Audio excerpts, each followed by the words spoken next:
வேண்டி sign digital கம்பெனியுடைய empty அக்பல் அவர்கள் வாழ்த்துறை வழங்குவார்கள்.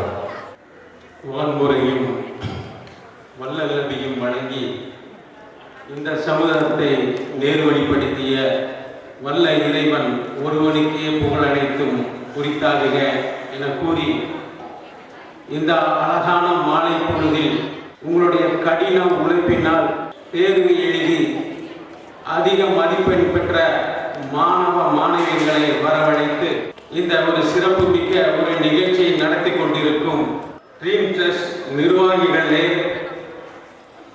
இந்த விழாவுக்கு தலைமை பொறுப்பை ஏற்றிருக்கும் ஹாஜி GKM ஷாஜஹான் கௌரவ தலைவர் அவர்களே, இந்த ட்ரீம் ட்ரஸ்டின் தலைவர் டாக்டர் முகமது யாக்கூப் அவர்களே, செயலாளர் ஹபீப் ரஹ்மான் அவர்களே, துணை செயலாளர் முகமது சர்ஃபுதீன் அவர்களே, வரவேற்பு நிகழ்த்திய துணைத் தலைவர் ஷாதிக் அவர்களே, மற்றும் எனக்கு முன்னால் ஒரு சிறிய கருத்தாக இருந்தாலும் உங்கள் மனதில் ஆழமாக பதிய வேண்டும் என்று உரை நிகழ்த்தி அமர்ந்திருக்கும் வெங்கடாஜலபுர ட்ரேடர்ஸ் நிர்வாக இயக்குனர் செந்தில் அவர்களே, மற்றும் இந்த நிகழ்ச்சிக்கு வருகை தந்திருக்கும் பல்வேறு நிறுவனங்களை சார்ந்த உரிமையாளர்களே, உங்கள் அனைவரையும் வருக வருக என அன்புடன் வரவேற்று மகிழ்வதில் மிக்க மகிழ்ச்சி அடைகிறேன்.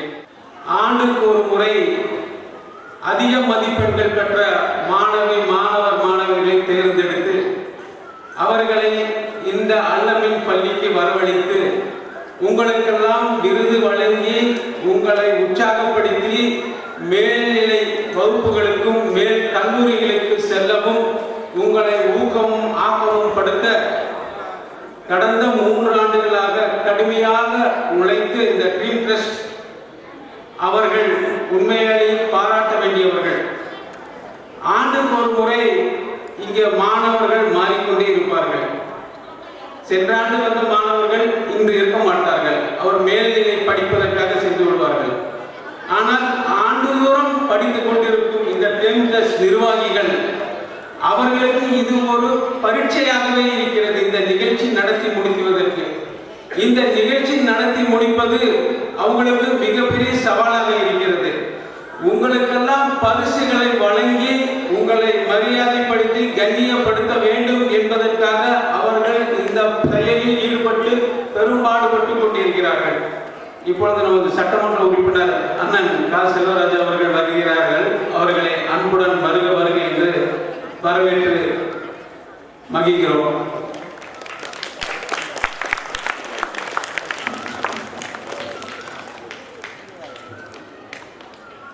ஆகையால் உங்களுக்கெல்லாம் ஆண்டுக்கு ஒரு முறை தேர்வு எழுதி அதிக மதிப்பெண்கள் பெறுகிறீர்கள்.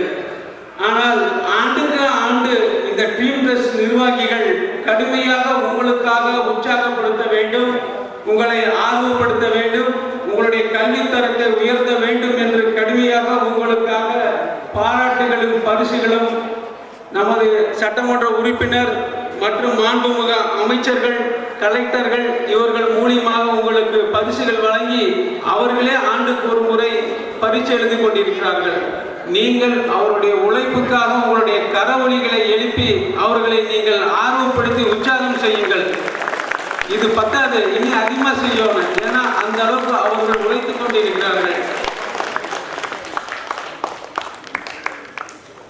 இஸ்லாமிய சமூகத்தில் பெண் கல்வி மறுக்கப்படுகிறது என்று பெரும்பாலும் சொல்லிக் கொண்டிருந்தாலும், ஆனால் 1400 ஆண்டுகளுக்கு முன்பாகவே நபிகள் நாயகம் ஸல்லல்லாஹு அலைஹி வஸல்லம் அவர்கள் சஹாபாக்கள் பெண்மணிகள் கல்வியில் சிறந்து விளங்கினார்கள். 100க்கு அதிகமான ஹதீஸ்களை 1000க்கு அதிகமான ஹதீஸ்களை ரசூலுல்லாஹ்வின் பொன்மொழிகளை அவர்கள் நமக்கு வரலாறாக பதிந்து கொடுத்திருக்கிறார்கள். அவர்கள் கல்வி அறிவு இருந்ததனால் தான் அதை செய்திருக்கிறார்கள். ஆகையால் எப்பொழுதும் பெண்கள் கல்வியில் இஸ்லாம் எப்பொழுதும் ஒருபோதும் தடைத்ததில்லை. இஸ்லாமிய பெண்ணின் முதல் பெண்மணியாக ஆசிரியராக ஃபாத்திமா ஷேக் என்பவர் 1848ஆம் ஆண்டு முன்பே ஒரு கல்வியாளராக இருந்திருக்கிறார்கள். அவர்கள் கல்வியாளர் மட்டுமல்ல, கல்வியின் ஆசிரியர், ஒரு கல்வி நிறுவனத்தை நடத்தியிருக்கிறார்கள். அதாவது 100 ஆண்டுகள், நாம் சுதந்திரம் பெறுவதற்கு 100 ஆண்டுக்கு முன்பாகவே கல்வியில் சிறந்து விளங்கிய சமூகமாக இருக்கிறது. ஆகையால் கல்வியை ஒருபோதும் நாம் கைவிட்டு விடக்கூடாது. 10வது பாஸ் பண்ணிட்டோம், +2 பாஸ் பண்ணிட்டோம், போதும் வீட்டில் சொன்னாலும் நீங்கள் மேல் படிப்புக்கு சென்று உங்களுடைய நிலையை உயர்த்துங்கள். கல்வி ஒன்றுதான் நம்மை உயர்த்தும் என்பதை நாம் மனதில் வைத்துக் கொள்ள வேண்டும். லட்சியமில்லாத வாழ்க்கை முகவரியற்ற கடிதத்தை போல் உள்ளது. ஆகையால் கல்வி என்பது லட்சியமானது ஒன்று. கடலில் மூழ்கி முற்றெடுக்கவில்லை என்றால் கடலில் முத்து இல்லை என்று அர்த்தம் இல்லை. கடலில் மூழ்கி முயற்சி எடுக்கவில்லை என்று அர்த்தம். ஓட்டப்பந்தயத்தில் ஒருவன் வெற்றி பெற்றால் அவன் வெற்றி பெற்றதின் வேர்வை அவன் பயிற்சி தான் என்பதை நீங்கள் புரிந்து கொள்ள வேண்டும். ஓடிக்கொண்டிருப்பது கடியாரம் முட்கள் அல்ல. நம்முடைய வாழ்க்கை நாம் கவனமாக இருக்க வேண்டும். இந்த காலகட்டம் தான் நமக்கு 10ஆம் வகுப்பு 12ஆம் வகுப்புடைய கல்வி நிலை. இந்த நிலை உயர வேண்டும் என்றால் நீங்கள் மேற்படிப்புக்கு சென்றே ஆக வேண்டும். உங்களுடைய மேற்படிப்புக்கு பல்வேறு நிறுவனங்கள் முதல் டீம் +2 வரை அனைவரும் உங்களுக்கு உதவி செய்வதற்கு இருக்கிறார்கள். கல்வியை ஒருபோதும் விட வேண்டாம். எனக்கு பிறகு சட்டமன்ற உறுப்பினர் அவர்கள் பேச இருப்பதால் நான் அவர்களுக்கு வழிவிட்டு என் உரையை சுருக்கிக் கொள்கிறேன். அஸ்ஸலாமு அலைக்கும். அற்புதமான உரை நிகழ்த்தியதற்கு மனமார்ந்த நன்றி.